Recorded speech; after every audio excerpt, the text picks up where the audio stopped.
Hello everyone. जैसा कि आप लोग जान रहे हैं कि 12th इंटरमीडिएट की क्लासेस चल रही हैं और इसमें हम आपको पृष्ठ रसायन चैप्टर पढ़ा रहे हैं। पृष्ठ रसायन चैप्टर के अंतर्गत आपको हमने कई सारे पॉइंट्स बता दिए और आखिरी जो सेशंस है उसका पार्ट 3 जिसको हम कर सकते हैं कोलाइडल सॉल्यूशन, उसके बारे में हमको आज आपको पढ़ाना है। कोलाइडी विलयन। तो शुरू करते हैं कोलाइडी विलयन के बारे में। तो कल हमने आपको एक चीज़ बताई थी कि कोलाइडी विलयन जो है वह आपके विलयन का एक प्रकार है, जिसमें हमने आपको 3 प्रकार के विलयन बताए थे। एक सख्त विलयन ट्रू सॉल्यूशन, एक कोलाइडी विलयन और तीसरा और आखिरी था सस्पेंशन निलंबन। तो यह जो कोलाइडी विलयन है यही इस चैप्टर का तीसरा इम्पॉर्टेंट टॉपिक कहा जा सकता है। पहला था अधिशोषण, दूसरा था उत्प्रेरक और तीसरा था कोलाइडी विलयन। कोलाइडी विलयन का मतलब है कि वह विलयन जिनके कणों का आकार 1 नैनोमीटर से 1000 नैनोमीटर के बीच में होता है। कल हमने आपको यह बताया भी था कि अगर कोई कोलाइडी विलयन है, कोलाइडी विलयन के कणों का आकार 1 नैनोमीटर से 1000 नैनोमीटर के बीच ही होना चाहिए। अगर आकार इनके बीच नहीं है तो यह कोलाइडी विलयन नहीं कहलाएगा। और जैसे कि आप कोई साधारण विलयन पढ़े होंगे, साधारण सॉल्यूशन पढ़े होंगे, तो साधारण विलयन में 2 भाग होता है, एक होता है विलेय और एक होता है विलायक। इंग्लिश में एक होता है सॉल्यूट और एक होता है सॉल्वेंट। आपने ये जानकारी हासिल की होगी। कोई भी साधारण विलयन 2 प्रकार का होता है, एक होता है सॉल्यूट और एक होता है सॉल्वेंट। ऐसे ही कोलाइडी विलयन जो होता है, कोलाइडी विलयन में भी 2 हिस्से होते हैं। जैसे इसमें एक विलेय और एक विलायक होता है, वैसे ही एक उसमें डीपी होता है और एक डीएम होता है। डीपी का फुल फॉर्म है डिस्पर्सन फेस और डीएम का फुल फॉर्म है डिस्पर्सन मीडियम। इसका डीपी का फुल फॉर्म डिस्पर्स्ड फेस और डीएम का फुल फॉर्म है डिस्पर्स्ड मीडियम। हिंदी में इसको कहेंगे परिक्षिप्त प्रवस्था इसको, और इसे कहेंगे परिक्षेपण माध्यम। क्या? परिक्षिप्त प्रवस्था, परिक्षेपण माध्यम। जैसे अगर मान लीजिए यह एक विलयन है और इसमें कोलाइडी कण हैं, ये सब कोलाइडी कण हैं, तो ये जो कण है ना ये कहलाएंगे आपके डीपी, डिस्पर्स्ड फेज, परिक्षिप्त प्रवस्था। और यह जो कण जिस माध्यम में होंगे उस माध्यम को कहेंगे हम लोग डीएम। अगर मान लेते हैं कि अगर चीनी और पानी का जो विलयन है कोलाइडी विलयन है, तो चीनी यहाँ कहलाएगी डीपी और पानी ये कहलाएगा आपका डीएम। वैसे तो चीनी और पानी होता नहीं है कोलाइडी विलयन, लेकिन समझने के लिए अगर मान लिया जाए कि चीनी और पानी एक कोलाइडी विलयन है, तो जो चीनी के कण हैं वह आपके कहलाएंगे डीपी, परिक्षिप्त प्रावस्था, और जो पानी है, जो माध्यम है, वह आपका कहलाएगा डीएम। तो अगर हम लोग शुरुआत कर रहे हैं कोलाइडी विलयन को पढ़ने की, तो सबसे पहले कोलाइडी विलयन की आपको परिभाषा जाननी चाहिए कि कोलाइडी विलयन वह विलयन है जिनके कणों का आकार 1 नैनोमीटर से 1000 नैनोमीटर के बीच में होता है। इनके कण दिखाई देते हैं लेकिन आप इनके कणों को अलग अलग नहीं कर सकते। ठीक। Colloidal solution, the solution whose particle size is near about 1 nanometer to 1000 nanometer, that is known as colloidal solution. That colloidal solution cannot be easily separated. Its constituent particles only seen by naked eyes. इनके particle, इनके कणों को हम देख सकते हैं। Clear है? कोलाइडी विलयन के अंदर 2 प्रकार होते हैं, 2 भाग होते हैं जिसको हम कहेंगे, एक को कहेंगे डीपी और एक को कहेंगे डीएम। डीपी का जो फुल फॉर्म होता है डिस्पर्स्ड फेस होता है, परिक्षिप्त प्रावस्था होता है, और जो डीएम होता है उसका फुल फॉर्म होता है डिस्पर्स्ड मीडियम, परिक्षेपण माध्यम। बात समझ में आ रही? हमने बताया कि जो कण होते हैं एक्चुअल में जो जिनका साइज 1 नैनोमीटर से 1000 नैनोमीटर के बीच में होता है, उन कणों को हम लोग डीपी कहते हैं। और कण जिस माध्यम में बिखरे हुए होते हैं, जिस मीडियम में डिस्ट्रीब्यूट होते हैं, सेपरेट होते हैं, फैले हुए होते हैं, उसे हम लोग कहेंगे डीएम और उसको हिंदी में कहेंगे परिक्षेपण माध्यम। तो जिस प्रकार से विलयन में विलेय और विलायक होता था, जो कम होता था वह विलेय सॉल्यूट होता था और जो ज़्यादा होता था वह विलायक सॉल्वेंट होता था, उसी प्रकार से कोलाइडल सॉल्यूशन में भी दो भाग होते हैं, एक कहलाता है डीपी, एक कहलाता है डीएम, डिस्पर्स्ड फेस और डिस्पर्सन मीडियम। क्लियर है?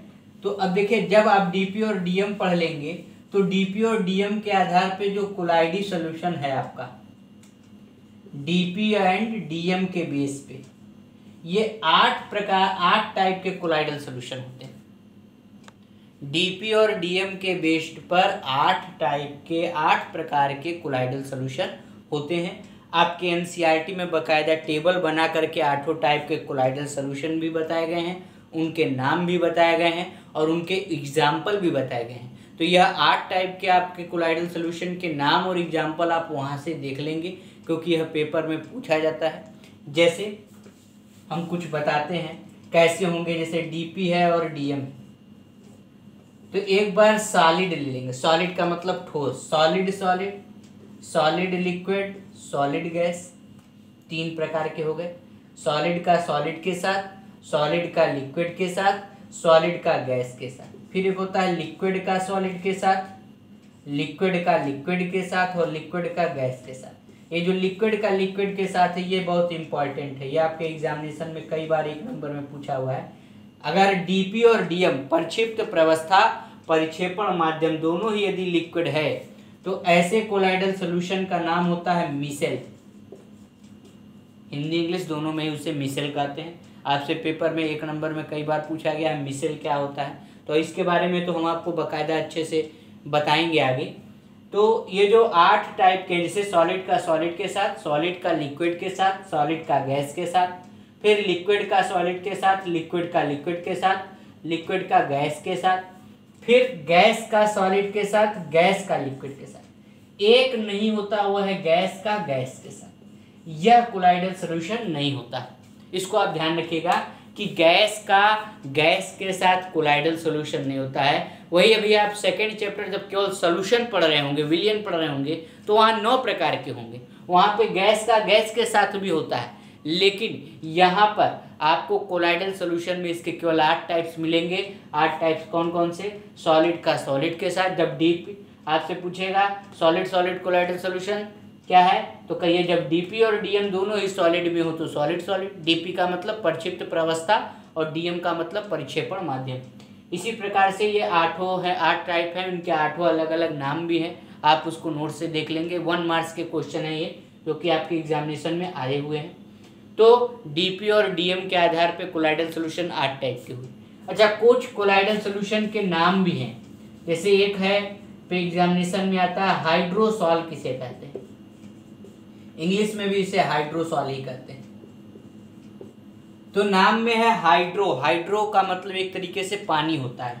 तो अगर आप इसकी परिभाषा लिखेंगे तो कहेंगे वह कोलाइडल सॉल्यूशन, वह कोलाइडी विलयन जिसमें डीएम क्या हो, पानी हो, वाटर, डिस्पर्सन मीडियम क्या हो, पानी हो, उसे हाइड्रोसॉल कहते हैं। क्या कहते हैं? हाइड्रोसॉल कहते हैं। एक होता है एरोसॉल, क्या होता है? एरोसॉल, ये भी सब नाम है। एरोसॉल किसे कहते हैं? तो इसमें डीएम पानी की जगह क्या हो जाएगा, हवा हो जाएगा। हिंदी इंग्लिश दोनों में ही एरोसॉल कहते हैं। तो कहेंगे the colloidal solution whose DM is air, वह कोलाइडी विलयन जिसमें डीएम एयर हवा होती है उसे हम लोग एरोसॉल कहते हैं। हाइड्रोसॉल, एरोसॉल। एक आपका होता है एल्कोसॉल, ये सब 1 मार्क्स के क्वेश्चन है। एल्कोसॉल किसे कहते हैं? तो आप कहेंगे वह कोलाइडल विलयन जिसमें डीएम एल्कोहल होता है, डीएम का मतलब परिक्षेपण माध्यम, डिस्पर्सन मीडियम। बात क्लियर है? तो उसे हम लोग एल्कोसॉल कहेंगे। तो ये सब 1 मार्क्स के क्वेश्चन है। मान लीजिए हाइड्रोसॉल किसे कहेंगे तो आप कहेंगे बताया नहीं गया। तो जिसके डीएम में पानी हो, डीएम का मतलब डिस्पर्सन मीडियम। एरोसॉल जिसके डीएम में हवा हो, एल्कोसॉल जिसके डीएम में एल्कोहल हो, शराब हो, उसे हम लोग क्या कहेंगे, एल्कोसॉल कहेंगे। तो ये इसके और भी अन्य टाइप भी हैं कोलाइडल सॉल्यूशन, इनको भी आप जान लेंगे। तो पहला टॉपिक जो अभी आपने पढ़ा, यहाँ पे सबसे पहले तो पढ़ा कोलाइडी विलयन क्या होता है।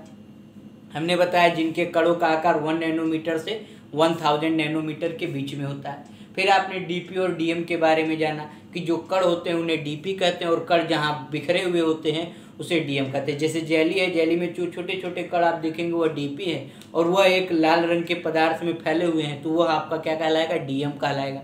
डीपी और डीएम के आधार पे 8 प्रकार के कोलाइडल सोल्यूशन होते हैं। हमने आपको 8 बताया कि सॉलिड का सॉलिड के साथ, सॉलिड का लिक्विड के साथ, सॉलिड का गैस के साथ, फिर लिक्विड का सॉलिड के साथ, लिक्विड का लिक्विड के साथ, लिक्विड का गैस के साथ। ऐसे करके 8 प्रकार के होंगे। गैस का गैस के साथ कोलाइडल सोल्यूशन नहीं होता है। इसके बाद हमने बताया कि कई और सोल्यूशन होते हैं जैसे एरोसॉल, एल्कोसॉल, हाइड्रोसॉल, ये सब भी हैं। तो हाइड्रोसॉल है तो डीएम पानी होगा, एल्कोसॉल है तो डीएम अल्कोहल होगा और एरोसॉल है तो डीएम आपका हवा यानी एयर होगा। इसके बाद जो आपके कोलाइडल सोल्यूशन है वो 2 प्रकार के और होते हैं। एक होता है द्रव स्नेही और एक होता है द्रव विरोधी।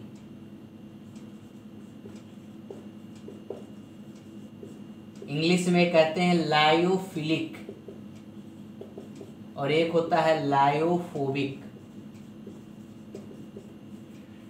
पहले तो डीपी और डीएम के आधार पे था, दूसरा नेचर के आधार पे। नेचर के आधार पे 2 प्रकार के कोलाइडल सोल्यूशन होते हैं। एक होता है लायोफिलिक कोलाइडल सोल्यूशन और एक होता है लायोफोबिक कोलाइडल सोल्यूशन। बोर्ड का इस चैप्टर से एक इम्पॉर्टेंट क्वेश्चन है कि द्रव स्नेही और द्रव विरोधी कोलाइडल सोल्यूशन में डिफरेंस क्या है, अंतर क्या है। द्रव विरोधी और द्रव स्नेही कोलाइडल सोल्यूशन में अंतर लिखिए, विभेद लिखिए। Distinguish between lyophilic colloidal solution and lyophobic colloidal solution. तो आपको यह अंतर भी आपको जानना चाहिए कि द्रव स्नेही और द्रव विरोधी में अंतर क्या होता है। पहले तो द्रव स्नेही आसानी से बनता है, आसानी से गर्म कर देने पर, किसी भी सोल्यूशन को आप गर्म कर देते हैं आसानी से तो आपका द्रव स्नेही कोलाइडल सोल्यूशन तैयार हो जाता है। यह उत्क्रमणीय होता है। उत्क्रमणी का मतलब रिवर्सिबल। गर्म करोगे तो डीएम मुड़ जाएगा, फिर डीएम मिलाओगे तो वापस बदल जाएगा। तो यह क्या है, उत्क्रमणीय होता है। वही द्रव विरोधी आसानी से नहीं बनता, इसके लिए आपको आसानी से नहीं बनता, अलग अलग टेम्परेचर देना पड़ेगा, प्रेशर देना पड़ेगा, तामझाम करना पड़ेगा, बहुत मेहनत करनी पड़ेगी, तब आपका द्रव विरोधी कोलाइडल सोल्यूशन बनेगा। यह अनुत्क्रमणीय होता है। अनुत्क्रमणीय का मतलब है इरिवर्सिबल, मतलब जल्दी नहीं बनने वाला, और बन भी गया तो वापस आप उसको कन्वर्ट भी नहीं कर सकते। तो देखिए, द्रव स्नेही आसानी से बनता है, लायोफिलिक आसानी से बनता है, गर्म करने पर या हल्के से हिला देने पर, सेक कर देने पर बन जाता है। उत्क्रमणीय होता है मतलब रिवर्सिबल होता है। इसके साथ ही यह स्थायी होता है, स्टेबल होता है। एक बार बन गया तो फिर बना रहेगा, कोई इसको जल्दी तोड़ नहीं सकता। वहीं पर जो द्रव विरोधी होता है वह अस्थायी होता है। अस्थायी का मतलब होता है अनस्टेबल। बात समझ में आ रही? यानी कि द्रव स्नेही और द्रव विरोधी में अगर कोई अंतर पूछे तो 3-4 तो आपके सामने ही लिखे हैं कि एक इजीली क्रिएट होता है, एक क्रिएट होने में टेम्परेचर प्रेशर चाहिए, एक रिवर्सिबल होता है, एक इरिवर्सिबल होता है, एक स्टेबल होता है, एक अनस्टेबल होता है। तो द्रव विरोधी और द्रव स्नेही कोलाइडल सोल्यूशन में अंतर लिखिए। यह भी आपके बोर्ड एग्जाम का बहुत ही इम्पॉर्टेंट क्वेश्चन है। ठीक है, तो आज के लिए हमारा इतना ही, फिर हम लोग कल